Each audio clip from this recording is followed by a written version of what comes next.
నమస్తే. ప్రస్తుతం మనం కొడంగల్ నియోజకవర్గం స్థానికంగా హస్నాబాద్ గ్రామ పంచాయతీ పరిధిలో అయితే ఉన్నాం. ఏదైతే సర్పంచ్ ఎలక్షన్ సంబంధించి గ్రామం డిసెంబర్ 11వ తారీఖు రోజు ఓటింగ్ అయితే జరగబోతూ ఉంది. దానికి సంబంధించి బీజేపీ పార్టీ సంపూర్ణంగా బలపరిచిన శ్వేతా గౌడ్ గారు అయితే మనతో ఉన్నారు.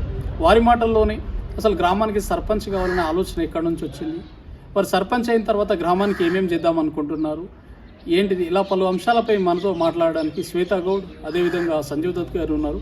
వారి మాటల్లోనే గ్రామానికి సంబంధించిన అదేవిధంగా సర్పంచ్కి సంబంధించిన పూర్తి వివరాలు మనం తెలుసుకునే ప్రయత్నం అయితే చేద్దాం. నమస్తే సర్పంచ్ అమ్మ, బాగున్నారా? సో ఇంత పెద్ద బిజీ షెడ్యూల్లో కూడా టైం ఇచ్చినందుకు thank you. So first of all ఎప్పటి నుంచి అంటే మీరు బీజేపీలో అయితే ఉన్నాం, ఎప్పటి నుంచి బీజేపీలో ఉన్నారా లేక బీజేపీ అనుబంధ సంబంధం ఉన్నారా, అసలు మీరు సర్పంచ్ రేస్లో ఉండడానికి కారణం ఏంటి? అయితే బీజేపీ భారతీయ జనతా పార్టీతో నాకు సత్సంబంధాలు అయితే ఏబీవీపీ అనే ఆర్గనైజేషన్ ద్వారా వచ్చినాయి. పార్టీలో ముందైతే నేను లేను, ఇదే నేను పార్టీలోకి రాగానే మన గ్రామానికి బీసీ ఉమెన్ రిజర్వేషన్ రావడము, అదేవిధంగా నేను పాలిటిక్స్లోకి వెళ్ళాలనుకోవడం, నా గ్రామాన్ని అభివృద్ధి. ఏబీవీపీలో నేను దాదాపుగా 5 years వర్క్ చేశాను. అయితే ఉస్మానియా యూనివర్సిటీలో నేను స్టేట్ కమిటీ మెంబర్గా వర్క్ చేశాను. ఏబీవీపీలో స్టేట్ ఎగ్జిక్యూటివ్ మెంబర్. అక్కడ నేర్చుకున్నటువంటి లీడర్షిప్ క్వాలిటీస్ని నేను పార్టీలోకి వచ్చే విధంగా నేను PG masters in social work, కమ్యూనిటీకి సంబంధించిన స్టడీ అది. అందులో మీరు ఒక మంచి వెల్ ఎడ్యుకేటెడ్ అయితే ఉన్నారు. చదువుకున్న తర్వాత మళ్ళీ విలేజ్కి వచ్చి మళ్ళీ ఇక్కడ సర్పంచ్ అవుదామనే ఆలోచన ఎందుకు వచ్చింది? అంటే నాకు ఫస్ట్ నుంచి అయినా సరే నేను సోషలైజ్డ్ పర్సన్ని. ఒక కరోనా టైంలో అయినా ఎక్కడైనా నేను చాలా ఇంపాక్ట్ చూపించింది అనమాట. నేను డిగ్రీలో ఎన్సీసీ చేశాను, తర్వాత నా పీజీ మాస్టర్స్ ఇన్ సోషల్ వర్క్లో జరిగింది. అదేవిధంగా నేను ఈ గ్రామంలోనే చదువుకున్నాను. నేతాజీ మోడల్ హై స్కూల్ అని చెప్పేసి మా ఉపాధ్యాయులు కూడా పాలిటిక్స్లోనే ఉన్నారు. వాళ్ళ యొక్క స్టడీ నాకు నేర్పించిన లీడర్షిప్ క్వాలిటీస్. అదేవిధంగా నేను జెడ్పీహెచ్ఎస్ హై స్కూల్లో హస్నాబాద్లో కూడా చదవడం జరిగింది.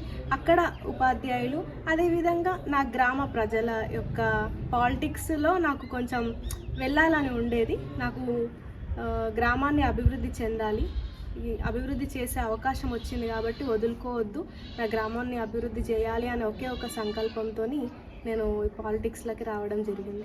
సో ఇప్పుడు హస్నాబాద్లో సర్పంచ్ బరిలో 3 కంటెస్టెడ్ క్యాండిడేట్స్ అయితే ఉన్నారు. సో మిగతా ఇద్దరికి పొలిటికల్గా బ్యాక్గ్రౌండ్ కావచ్చు, సో ఇన్ఫ్లుయెన్స్ అయితే ఉంది. సో మీరైతే ఫ్రెషర్గా అంటే కొత్తగా ఇప్పుడు వస్తూ ఉన్నారు. సో ఎట్లా అనిపిస్తూ ఉంది వారిని ఢీ కొట్టడం? ఓకే, కొంచెం సపోర్ట్ ఉంటే ఖచ్చితంగా ఢీ కొట్టగలను. అంటే వ్యక్తిగతంగా ఇండివిజువాలిటీ అయిపోయింది. కొన్ని మన చుట్టుపక్కల ఉండే పరిస్థితులు కానీ కొంచెం ఎఫెక్ట్ చేసినాయి నన్ను. ప్రతి ఒక్కరిని కన్విన్స్ చేసుకొని వెళ్ళడం అయ్యిందనమాట. నాకు దానికే ఎక్కువ సమయం పోయింది. బట్ నేను చేయాల్సిన కృషి అంతకు మించి అయితే నేను చేసినాను. ఓకే, నేను ఢీ కొట్టగలననే అనిపిస్తుంది నాకు. నేనైతే ధీమానే వ్యక్తం చేస్తున్నా. ఎందుకంటే నాకు ప్రతి ఒక్కరు నన్ను ఆదరించిరు, నా గ్రామ ప్రజలు నేను ఏదైనా ఇప్పుడు క్యాన్వాసింగ్ అనేది చేసినాము, అందులో వెళ్ళినప్పుడు కూడా ప్రతి ఒక్కరికి నేను గ్రామాన్ని అభివృద్ధి చేసే దిశగా నేను వాళ్ళని అర్పించాను. వాళ్ళ నుంచి కూడా నాకు పాజిటివే వచ్చింది. ఖచ్చితంగా వాళ్ళని నేను ఢీ కొట్టగలను అనే ధీమాతోనే నేను ఉన్నాను. ఎట్లా ఫ్యామిలీ సపోర్ట్ ఎట్లుందమ్మా? సో మీరు సర్పంచ్ నేను అవుతా, బరిలో ఉంటా, నామినేషన్ వేస్తా అన్నప్పుడు ఎందుకులే అమ్మాయి అన్నారా లేక లేదు కంపల్సరీ మీరు ఉండాల్సిందే అన్నారా? ఉండాల్సిందే అని ఎవరు ఏ అమ్మా నాన్న అన్నారన్న ఫ్యామిలీ. ఎందుకంటే దట్టు మన విలేజ్ స్థానిక ఎన్నికలు అంటే చాలామంది భయపడతారు, అదొకటి. ఇంకోటి, నాకు మా ఫ్యామిలీ చాలా ఇండస్ట్రీస్లో ఉన్నారు, చాలా ఫీల్డ్స్లో ఉన్నారు. సినీ ఫీల్డ్ కానీ మా బాబాయ్, అలా ఇంకా ఆర్మీలో ఉన్నారు మా మామ, మా బాబాయ్, ఇట్లా చాలామంది ఉన్నారు. ఇంకా ఇంకొక మామ వేరే పార్టీ దాంట్లో ఉన్నారు. ఇట్లా రకరకాల ఫీల్డ్లో ఉన్నారనమాట. కానీ మా ఫ్యామిలీ నుంచి ఒకరు పాలిటిక్లో వెళ్ళడము, నామినేషన్ వేయడము ఇట్లాంటిదైతే ఇంతవరకు జరగలేదు. కాబట్టి ఇంతవరకు చదివించినాం కదా బెటా, చదువుకో, కొంచెం ఆలోచించు అని కన్విన్స్ చేసే ప్రయత్నమే చేశారు. డాడీకి కూడా ఊర్లో ఉన్న వివిధ రకాల పార్టీల నేతలతో సత్సంబంధాలు ఉన్నాయి. వాళ్ళ కోసం కూడా నన్ను డ్రాప్ చేసుకో, ఇలా ఆలోచించకు, నువ్వు చదువుకో అని నాకు చెప్పారు. కానీ నేను నా డిసిషన్ తీసుకొని ముందడుగేయడం జరిగింది. తర్వాత ఇంకా ఎవరు ప్రజలు వేరే వాళ్ళు ఎవరైనా సపోర్ట్ చేయకపోయినా ఖచ్చితంగా ఫ్యామిలీ సపోర్ట్ ఉంటుంది కదా. అంటే మీ ఫ్యాషన్ చూసి వాళ్ళే ఇంకా వాళ్ళు మొత్తమే టర్న్ అయినరా లేకపోతే న్యూట్రల్గా ఉన్నారో వాళ్ళ మనసులో ఏముందో నాకు తెలియదు. కానీ నేను ముందడుగేసిన మా అన్నయ్య, అమ్మ, నాన్న వీళ్ళందరూ కూడా నాకు సపోర్ట్గా ఉన్నారు.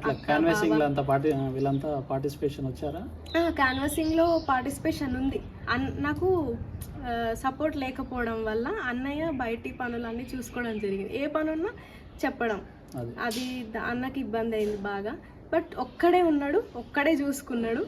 నేను ఎక్స్పోజ్ అయ్యాను, కానీ అతను ఇంటర్నల్గా చాలా బర్డెన్ అయింది, వర్క్ ఎక్కువ అయిపోయింది. అది అన్న సపోర్ట్ చేసిండు. క్యాన్వాసింగ్లో అంటే అమ్మ అందరూ హెల్ప్ చేశారు. ఇంకా ఫ్యామిలీ సపోర్ట్ అయితే న్యూట్రలే ఉంది. బట్ ఇక పాలిటిక్స్, ఓటు హక్కు అనేది వ్యక్తిగతం, అది మన స్వేచ్ఛ. ఇక మన డ్రీమ్స్ అంటారా, అది కూడా మన ఇండివిజువాలిటీ. కాకపోతే నేను ఎవరికి హాని చేయట్లేదు కాబట్టి నేను వాళ్ళని కన్విన్స్ చేసుకున్నా. ఇంకా రాబోయే కాలంలో కూడా వాళ్ళు నాతోనే ఉంటారు. నా కోసం వాళ్ళు నిలబడ్డందుకు నేను వాళ్ళకి ఫస్ట్ నా తల్లిదండ్రులకు నేను ధన్యవాదాలు చెప్తున్నా, తర్వాత ఊరు ప్రజలకి. సో ఇప్పుడు మీరు పాలిటిక్స్లోకి అయితే ఇప్పుడు ఎంట్రీ ఇచ్చినట్టు నామినేషన్ తోటి. సో పాలిటిక్స్ చదువుకున్న వాళ్ళు కొంచెం పాలిటిక్స్లోకి రావాలంటే ఎందుకు మొత్తం అంతా బురద అక్కడ ఇక్కడ విమర్శలు కావచ్చు, అలిగేషన్స్ అవి ఇవి వేస్తూ ఉన్నట్లేదు అన్నట్టు కొంచెం ఎన్నిక స్టెప్ వేస్తూ ఉంటారు. మరి అటువంటిది మీరు వీటన్నిటిని ఎదుర్కోగలను అని చెప్పేసి ఏదేమైనా అని వచ్చేస్తూ ఉన్నారా ఇట్లా? అంతే. ఇక ఇప్పుడు రాజకీయం అంటే ఇప్పుడు మీరు అన్నట్టు బురద అని అట్లా అదంతా ఇప్పుడు అట్లా స్టేట్మెంట్ అట్లా అయిపోయిందన్న. రాజకీయం అంటే పదవి అని. యాక్చువల్లీ నేను రాజకీయాన్ని పదవి అని అనుకోను. అది ప్రజలకు సేవ చేయడానికి మనకు వచ్చే ఒక అవకాశం అని నేను అనుకుంటా. కానీ దాన్ని వస్తాయి ప్రతి ఫీల్డ్లో ఉన్నట్టే దీంట్లో ఇంకొంచెం ఎక్కువ ఉంటాయి. దట్టు అమ్మాయి, మన సొంత వాళ్ళే మనని అనడము ఇట్లాంటివి చేస్తూ ఉంటారు. కానీ నేను వాటన్నింటిని ఎదుర్కోగలను.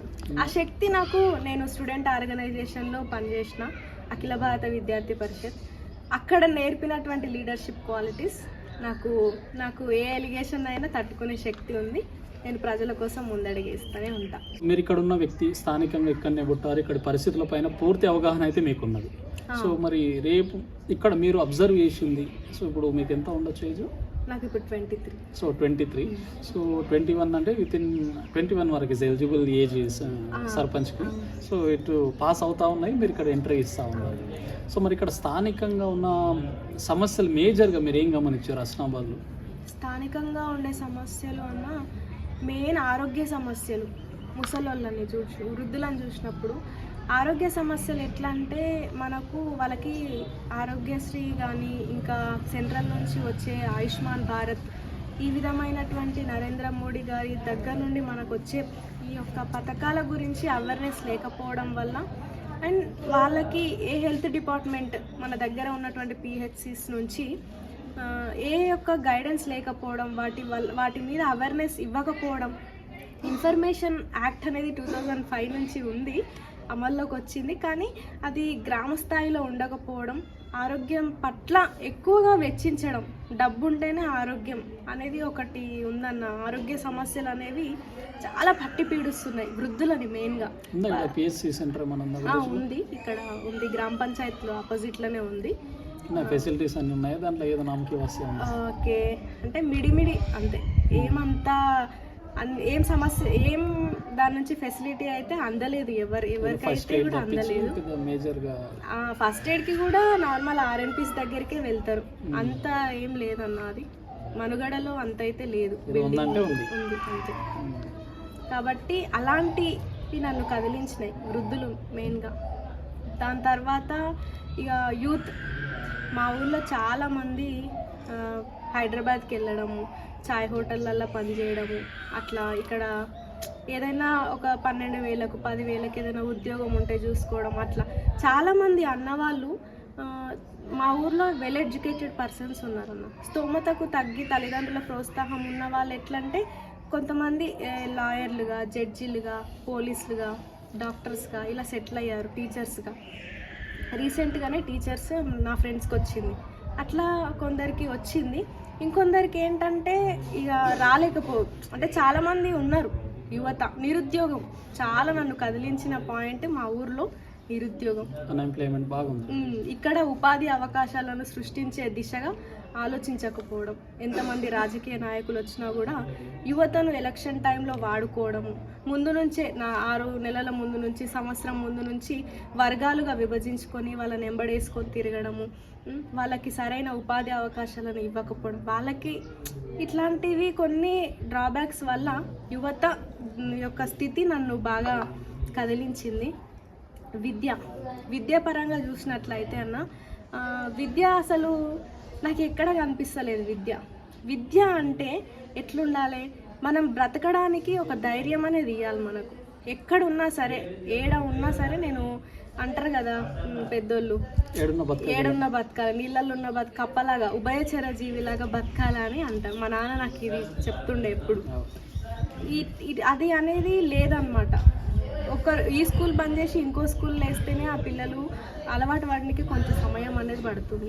అట్లా విద్య అయితే ఇక్కడ ప్రాపర్గా లేదన్న. ఎడ్యుకేషన్ అనేదే లేదు. మీకు తెలియదేముంది, స్టేట్ గవర్నమెంట్ ఎడ్యుకేషన్నే మొత్తం స్పాయిల్ చేసింది. ఎడ్యుకేషన్నే తీసి పక్కకు పెట్టింది. మినిస్టర్లను లేరు, ఎవరు లేరు, ఆ వ్యవస్థనే సరిగ్గా లేదు. ఫీజు రియంబర్స్మెంట్స్ లేవు, స్కాలర్షిప్స్ లేవు. అవి రాక డిగ్రీలు పూర్తి చేసినాక కూడా సర్టిఫికేట్స్ ఇష్యూ కాకపోవడము, అవి అట్లనే కాలేజ్లలో ఉండడం. ఫీజు రియంబర్స్మెంట్ రాకపోవడం వల్ల మెమోస్ కాలేజ్ వాళ్ళు ఇయ్యరు. మెమోస్ లేకపోతే వేరే డిగ్రీ చేయడానికి అవకాశం లేదు, పని చేసుకోవడానికి అవకాశం లేదు. ఇలాంటి పలు సమస్యలు, యువత నిరుద్యోగము, ఉపాధి అవకాశాలు లేకపోవడము, ఈ యొక్క ఆరోగ్య సమస్యల పట్ల అవేర్నెస్ లేకపోవడము, ఈ పథకాల గురించి చెప్పకపోవడం, రైతుల పరిస్థితి అయితే ఇంకా దుర్భరం.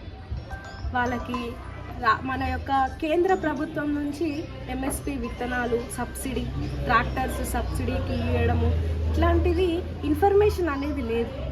సో ఇన్ఫర్మేషన్ రావాలి అని అంటే చదువుకున్న వాళ్ళు, అన్నింటి గురించి తెలిసిన వాళ్ళు ఈ యొక్క గ్రామాభివృద్ధి చేయడానికి ఏదైతే సర్పంచ్ ఏదైతే ఉందో అది ఏదైనా కానీ చిన్నది, ఆ యొక్క పదవిని అధిరోహిస్తే మనం వాళ్ళకి ఒక అవకాశం ఉంటుంది వాళ్ళకి చెప్పడం. ఇప్పుడు మనం ఖాళీగా వెళ్ళి వాళ్ళకైతే చెప్పలేం కదా.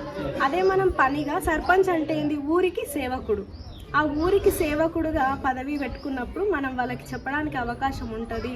అక్కడ నరేంద్ర మోడీ గారు ఇచ్చే పథకాలు నా ఊరికి పట్టుకురావాలి అనే ఒకే ఒక్క దాంతో నన్ను ఇవన్నీ విషయాలు కదిలించినాయి. నేను స్టెప్ ఇన్ అయ్యాను. మీరు ఇంత చిన్న ఏజ్లో ఇంత నాలెడ్జ్ కావచ్చు, పొలిటికల్ మీద ఇంత ఒక పట్టు ఎట్లా సాధించారు? అంటే మీ ఫ్యామిలీలో కూడా ఇంతవరకు పొలిటికల్ ఎవరు లేరు. సో మీరు ఫస్ట్ టైం ఎంట్రీ ఇస్తున్నారు కాబట్టి ఎట్లా బాగా న్యూస్ పేపరా, ఎట్లా ఏబీవీపీలు ఉన్నప్పటి నుంచే ఎట్లా పొలిటికల్లో లేరు అని అంటే, నాకు తెలిసి మా అమ్మమ్మ, ఒక మామయ్య నాకు చనిపోయారు రీసెంట్గానే. మా అమ్మమ్మ వాళ్ళది ఇదే విలేజ్ అనమాట. మా అమ్మమ్మ చెప్తుండేది, ఊర్లో సర్పంచ్, మా నాన్న నేను సర్పంచ్ బిడ్డని, ఏమన్నా బెదిరిస్తాం కదా, ఎందుకే అట్లా చేస్తున్నావు అని అంటాం కదా. అసలు నన్ను ఏమనుకుంటున్నావు, నువ్వు అట్లిట్లా ఉండేదాన్ని కాదు, నేను సర్పంచ్ బిడ్డని, వెన్న ముద్దలు తిని పెరిగినాం మేము, ఇట్లా చెప్తుంటుంది మా అమ్మమ్మ. కాబట్టి ఏమో మరి అక్కడ నుంచే వచ్చిందేమో, అమ్మమ్మ నుంచి మనవరాలకు వచ్చింది అట్లా. ఇంకోటి మా అమ్మమ్మ ది ఫైటర్. వ్యక్తిగత జీవితంలో ఆమె ఇంకా పోరాడుతూనే ఉంది. ఆమె నాకు బెస్ట్ ఇన్స్పిరేషన్. సో ఈ ఊరిపైన మీరు మేజర్గా హెల్త్ ఇష్యూస్ కావచ్చు, సో ఏదైతే సీనియర్ సిటిజన్స్ గురించి కావచ్చు, ఎస్పెషల్లీ ఫార్మర్స్ కావచ్చు, ఎడ్యుకేషన్, వీటిపైన మీరు అంటే కదిలించే ప్రయత్నాలు చేసినాయి మిమ్మల్ని, అంటే పొలిటికల్గా రావడానికి. సో రేపు వచ్చిన తర్వాత మీరు గ్రామానికి ఏ విధంగా ఈ సమస్యలను పరిష్కార విషయంలో మీరు ఏ విధంగా ముందరికి అయితే నేను ఇప్పుడు ఉన్న సమస్యలు మీకు అందరికీ మన ప్రతి గ్రామంలో ఉండేది. మన తెలంగాణ గవర్నమెంట్ ఏదైతే తెలంగాణ ప్రభుత్వం ఉందో, ఈ యొక్క తెలంగాణ రాష్ట్రంలో ఏవైతే ఈ యొక్క సమస్యలు ఉన్నాయో గ్రామాల్లో, మా ఊర్లో కూడా అవే ఉన్నాయి, అంతకంటే ఎక్కువ ఉన్నాయి. ఇంకా నేను ఏం చేస్తా అంటే ముఖ్యంగా కమ్యూనికేషన్ గ్యాప్. నేను చదువుకున్న స్టడీ ప్రకారము, నేను చేసిన సర్వే ప్రకారం మా ఊర్లో కమ్యూనికేషన్ గ్యాప్ అనమాట. అది కూడా ముఖ్యంగా మహిళల్లో బయటికి రాలేకపోవడం, అలాంటివి అంటే నేను ప్రతి 3 నెలలకు ఒకసారి మహిళలందరికీ కలిపి ఒక గ్రామ సభని ఏర్పాటు చేయడం. అలా గ్రామ సభలో వాళ్ళకు ఉన్నటువంటి సమస్యలను పంచుకోవడం, ఆ సమస్యలతో పాటు వాటికి చేయాల్సిన సాధన, వాటికి రావాల్సినటువంటి ఫలితాలు, ఇలాంటివన్నింటినీ కూడా ఒకసారి గ్రామ సభ పెట్టి వాళ్ళని మాట్లాడడం. ఎక్కువగా మహిళలకి, అదేవిధంగా గ్రామ ప్రజలకి, వృద్ధులకు కూడా చిన్న ఓట్లుగా విద్యార్థులు అయ్యారని చెప్పేసి ఓన్లీ మన 18+ ఏజ్ వాళ్ళనే పట్టించుకుంటూ ఉంటారు. అట్లా కాకుండా ఈ రోజటి బాలబాలికలే రేపటి భావి భారత పౌరులుగా నేను వాళ్ళని వాళ్ళని ట్రీట్ చేయాలి. సో వాళ్ళకి కూడా నేను స్టడీకి పరంగా చాలా అంటే మెయిన్ లైబ్రరీ నేను 10th క్లాస్లో ఉన్నప్పుడు ఒక లైబ్రరీ ఉంటే బాగుంటుంది ఊర్లో. నేనేమన్నా ఒక స్టార్ట్ చేస్తే ఎవరైనా వచ్చి నాకు దానికి హెల్ప్ చేసి పెద్దవాళ్ళు చేస్తారేమో, మా సార్ వాళ్ళు కానీ ఇంకా లీడర్స్ ఉన్నారు కదా చేస్తారేమో అని ఒక ఉద్దేశంతో ఇంట్లోనే ఇల్లు కొత్తగా ఉండే అప్పుడు అవతల బ్యాక్ సైడ్ షట్టర్స్ ఉంటాయి, అందులో నేను గ్రంథాలయాన్ని స్థాపించడం జరిగింది. చందాలని నేతాజీ స్కూల్లో మా టీచర్స్ చందాలను వసూలు చేయడము, ఇక్కడ ZPHS స్కూల్లో వాళ్ళ దగ్గర తీసుకొని నేను బుక్స్ కొని పెట్టడం జరిగింది.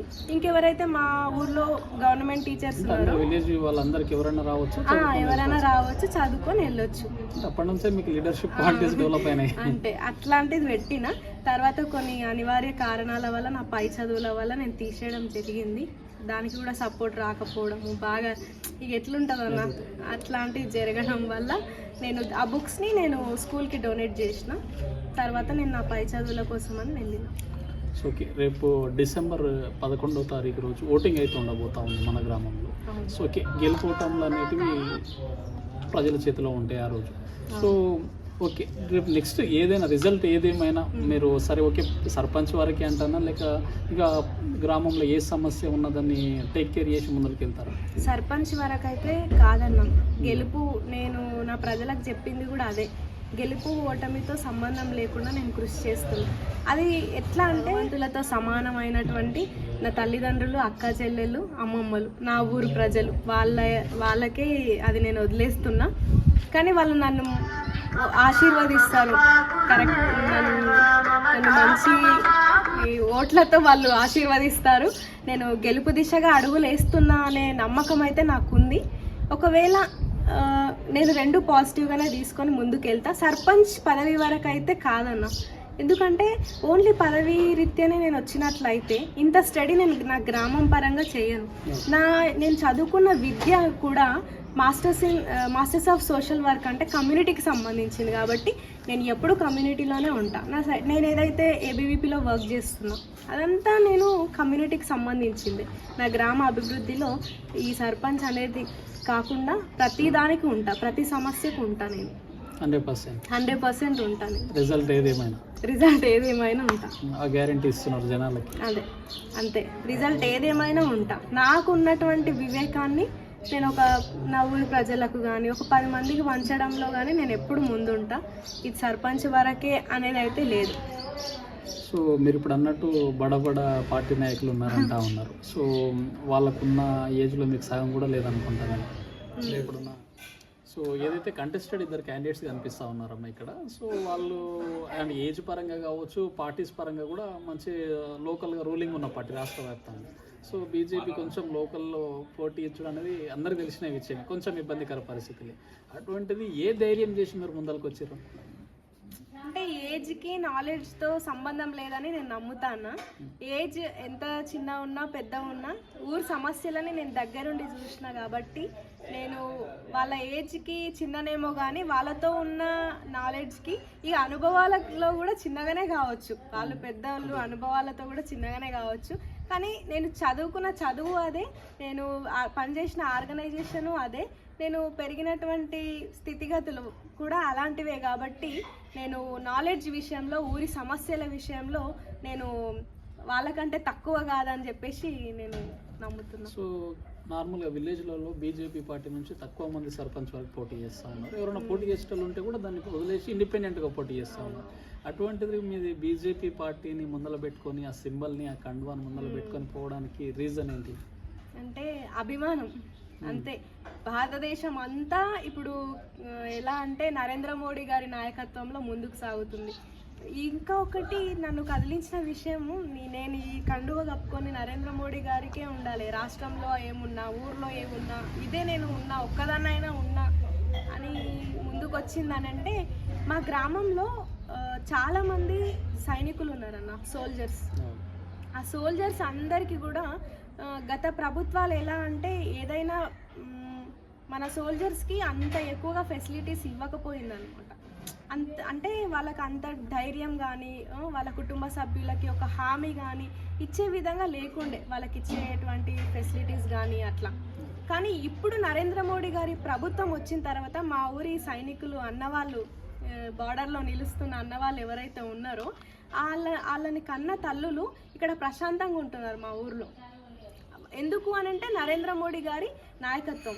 అతని మా యొక్క సైనికులని మొట్టమొదటగా వాళ్ళని మంచి ఫెసిలిటీస్ ఇచ్చి ఉండడం, ఏం కాదు అనే ఒక భరోసా అయితే వచ్చింది. ప్రపంచ దేశాలన్నీ కూడా భారతదేశం వైపు చూడడం స్టార్ట్ చేసినాయి, భయపడుతున్నారు కూడా. కాబట్టి ఈ యొక్క మనకి నరేంద్ర మోడీ గారి రుణం తీర్చుకునే అవకాశం ఉంది కాబట్టి నేను ముందు అడిగేసినాను. ఎట్లా ఉంది పార్టీ సపోర్ట్ ఏమైనా ఉందమ్మా? ఎవరైనా వచ్చి ప్రచారం చేశారా? ఉందన్న. మొదటి రోజు ఈ పొన్నం చంద్ర సార్ గారు, మరి బంటు రమేష్ అన్న గారు రావడం జరిగింది. ఇంకా అరుణమ్మ మేడం ఫోన్లో కాంటాక్ట్. ఒకరోజు మాకు ఆమె పర్యటనలో మా గ్రామం కూడా ఉండింటే, కానీ మనకి ఇప్పుడే పార్లమెంట్ సభలు అయితే ఉండడం జరిగింది కాబట్టి చెప్పారు, ఇట్లా పార్లమెంట్ సభలు ఉన్నాయి, నేను అటెండ్ కాలేకపోతున్నామ్మా అని. కాల్లో అయితే కాంటాక్ట్ అయ్యారు, కానీ ఇక రాలేకపోయారు. బ్లెస్సింగ్స్ అయితే ఉన్నాయి. పార్టీ యొక్క అంటే అధిష్టానం మేరకే నేను ముందడుగేయడం జరిగింది. వాళ్ళ నిర్ణయంతోనే, వాళ్ళ యొక్క అభిప్రాయంతోనే నేను ఇంత ధైర్యం చేసిన. అలా ధైర్యం లేకపోతే నేను ముందడుగు వేయలేకపోతుంది. పార్టీ సపోర్ట్ అయితే నాకు ఉంది. సో ఈ మాటలు విన్నారా? కొత్తగా ఉంది అమ్మాయి, చిన్న పిల్లలాగా ఉంది, ఏమైతుంది ఆమెతోటి అంటే మన ఓట్స్ ఏమన్నా వినే ప్రయత్నం చేశారు? విన్నా, చాలా విన్నా. ఏమనిపించింది అట్లా విన్నా? నేను ప్రజలని వెళ్తూ ఉండడం, కలుస్తూ ఉండడం, ఇలాంటప్పుడు క్వశ్చన్స్ వేసిరు. మిగతా నాయకులందరికీ కూడా వాళ్ళు క్వశ్చన్స్ చేయలేరు, కానీ నాకైతే క్వశ్చన్స్ వేసిరు. ప్రతి ఒక్కరు, తాత వాళ్ళు, ఇంకా అన్న వాళ్ళు, వీళ్ళందరూ క్వశ్చన్స్ వేసిరు. ఎప్పుడొచ్చినావు నువ్వు? ఎప్పుడొస్తే ఏముంది, నేను ఊరు మనిషిని, ఊరు సమస్యలు నాకు తెలుసు కదా. ఎప్పుడు వచ్చినావు నువ్వు అంటే అదో డైలాగ్ ఉంటుంది చూడు, ఇక అది అయింది పరిస్థితి. అంతే, అలా సమస్యలను నేను ఇంటర్నల్గా తెలుసుకుంటూనే ఉన్నా కదా, అదొకటి. ఇక ఎదుర్కొన్నా, చాలా క్వశ్చన్స్ ఎదుర్కొన్నా. ఆ క్వశ్చన్స్కి అది నా బాధ్యత తీర్చడం కాబట్టి ప్రతిదీ నేను తీర్చిన. అదేవిధంగా నేను ఓటు అడుగుతుంటే కొంతమంది అవ్వలకి, తాతలకి నేను తెలియకపోవచ్చు కాబట్టి ఓటు అడగాలంటే నాకు ఒకటి ఉండాలి కదా, మొహం అనేది ఉండాలి. నేను అందరిలాగా అడగలేను. సో నేను కేంద్ర ప్రభుత్వం, నరేంద్ర మోడీ గారి ప్రభుత్వం మనకి ఏమైతే గ్రామ పంచాయతీకి లబ్ధి చేకూరుతుంది అనేది ఒక మేనిఫెస్టో చూపించడం, నేను నా పర్సనల్గా నా గ్రామానికి ఏం చేయాలనుకుంటున్నా ఆ యొక్క మేనిఫెస్టోని రెడీ చేసుకొని నేను అందరికీ ఇవ్వడం జరిగింది. యువకులకు కూడా నేను ఎక్స్ప్లెయిన్ చేయడం జరిగింది. ఇంకా అది వాళ్ళలో ఎంత ధైర్యం కానీ, ఎంత నమ్మకం కానీ ఇచ్చిందో ఇంకా తర్వాత చూడాలి. సో నాకు తెలిసి విలేజ్లో కావచ్చు, మండలంలోనే ఎంత యంగ్ అమ్మాయి సో సర్పంచ్ బరిలో ఉన్నట్లు వినలే. సో మీరు ఫస్ట్ ఒక సాహసం చేసిరు. సో రోల్ మోడల్ అవుతుంది మీరు చాలా మందికి ఫ్యూచర్లో కావచ్చు, చుట్టుపక్కల గ్రామాల్లో. నేను అదే అంటున్నా కదన్న, అన్నారు కూడా నన్ను చాలా మంది, ఎందుకు నీకు 15 ఓట్లు కూడా రావు, నువ్వు ఒకరికి శత్రువు అవుతావు, ముగ్గురు ఉన్నారు కదా, ఈ ముగ్గురులో ఏ ఒక్కరికి నీ వల్ల 15 ఓట్లు తగ్గితే నిన్నే టార్గెట్ చేస్తారు వాళ్ళు. అప్పుడు నీకు ఏదైనా ఇష్యూస్ వస్తే, మీ ఫ్యామిలీ, మీ అన్నయ్య ఊర్లో ఉంటాడు కదా, నువ్వు పెళ్లి చేసుకొని వెళ్ళిపోతావు, మీ అన్నయ్యని ఇబ్బంది పెట్టినట్లు ఉంటుంది, నువ్వు మా అన్నకి అనడం, ఇంకా మీ చెల్లి వెళ్ళిపోతుంది పెళ్లి చేసుకొని, కాబట్టి ఇట్లా చేస్తున్నావు, సపోర్ట్ చేయకు, ఆమెను డ్రాప్ చేయనంటే అని ఇట్లా చేయడము అలాంటివి ఉండే. కానీ అవన్నీ బుల్షిట్స్.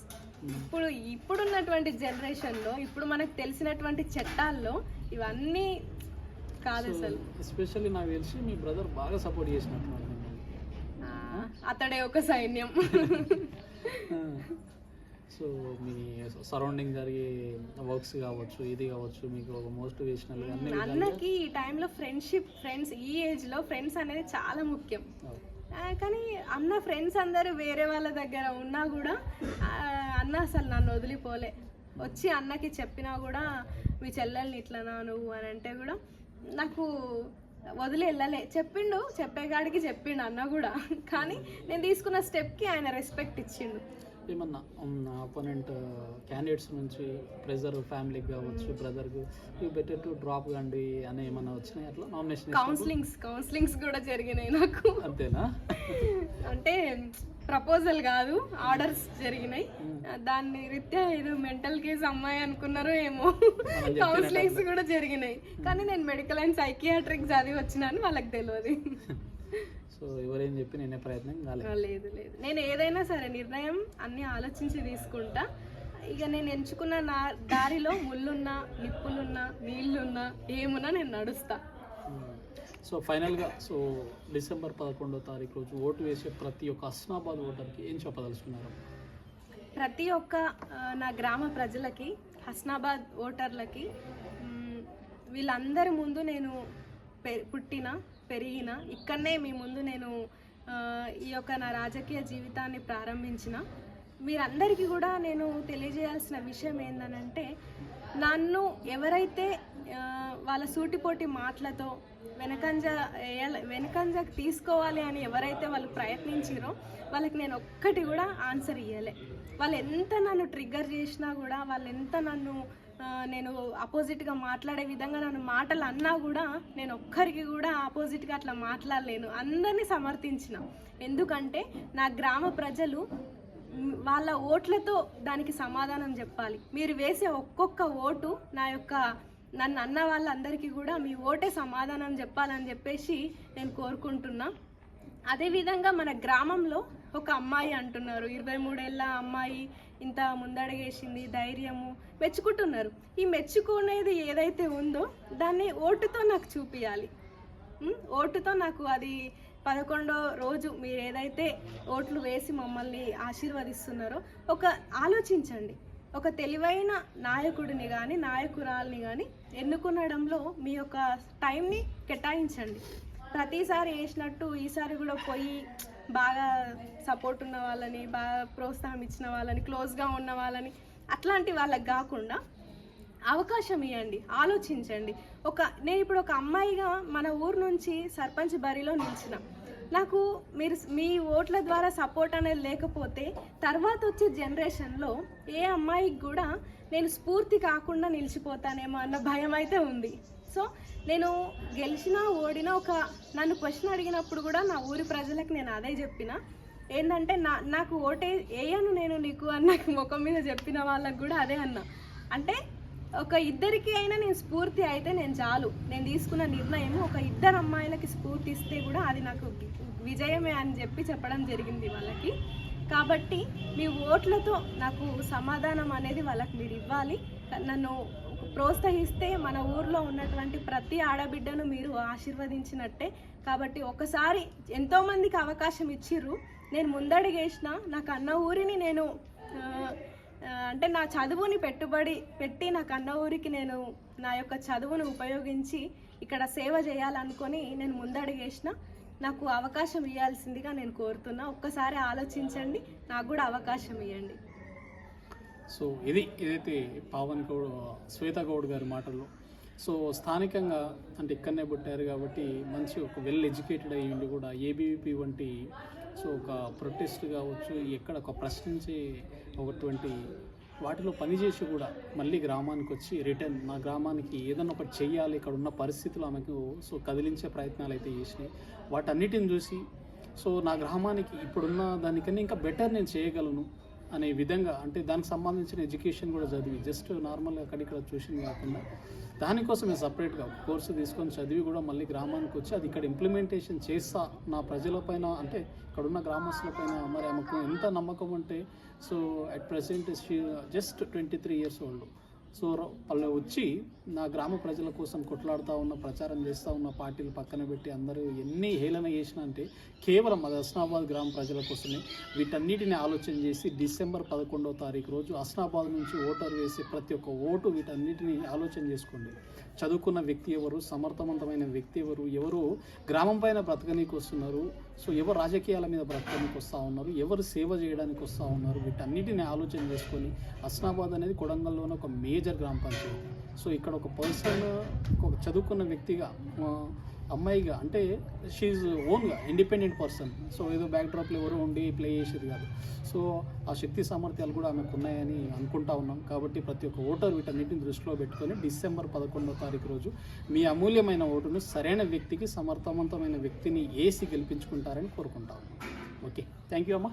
ఒక మంచి మెజార్టీతో గెలవాలని కోరుకుంటున్నాం. ఏ విధంగా ప్రచారం కొనసాగిస్తున్నారో, మీరు కూడా నామినేషన్ విత్డ్రా చేసుకోవడం జరిగింది, ఏంటిది?